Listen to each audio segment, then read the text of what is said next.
আসসালামু আলাইকুম প্রিয় দর্শক, এই মুহূর্তে অবস্থান করতেছি নীলফামারীর কিশোরগঞ্জের বড়ভিটিয়া ইউনিয়নের টটুয়ার বান্ডি নামক স্থানে, যেটি বছরের 3 দিন ব্যাপী উৎসব মুখর আয়োজনে পালিত হয়। এই টটুয়ার বান্ডি এটি রয়েছে মেলবর্ন থেকে 2 কিলোমিটার দূরে টটুয়ার বান্ডি নামক স্থান। এখানে শত শত দোকান এবং হাজার হাজার আইটেম নিয়ে এই টটুয়ার বান্ডিটা হচ্ছে। এখানে দেখা গেছে প্রয়োজনীয় সামগ্রিক রয়েছে, বাসা বাড়ি থেকে শুরু করে মানুষের দৈনন্দিন জীবনের যা কিছু প্রয়োজন আছে সম্পূর্ণ পাবেন আপনি টটুয়ার বান্ডিতে।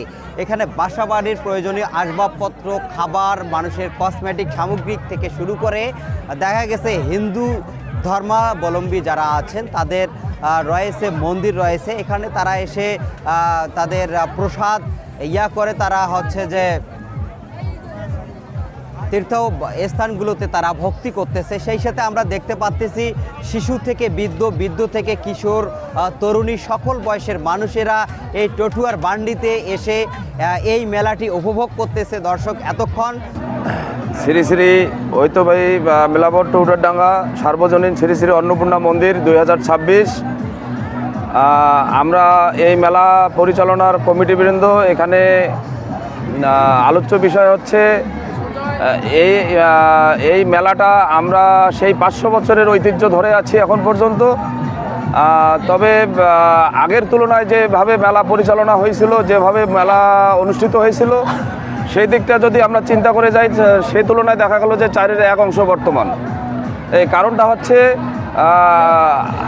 কারণটা হচ্ছে এখন বর্তমান যখন যে গভর্নমেন্টেই আসে সেই গভর্নমেন্টের আমলেই মেলাটা এভাবে অনুষ্ঠিত হচ্ছে এবং আমরা উদযাপন করে আসতেছি।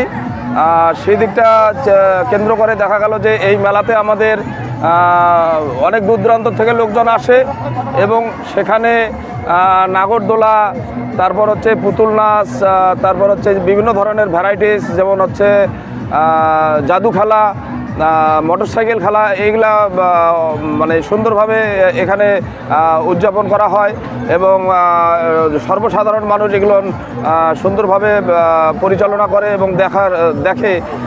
এটা নিয়ে আমাদের এই ঐতিহ্য, প্লাস তার সাথে হচ্ছে আমাদের এই মেলায় কাঠের ফার্নিচার বিভিন্ন দূর দূরান্তর থেকে আসে, মিষ্টি এবং বিভিন্ন ধরনের গাড়ি, খেলনা গাড়ি, বিভিন্ন ধরনের কাপড়ের দোকান থেকে শুরু করে বিভিন্ন ধরনের দোকানপাট এখানে তৈরি করা হয় 3 দিনের জন্য। তো বিষয়টা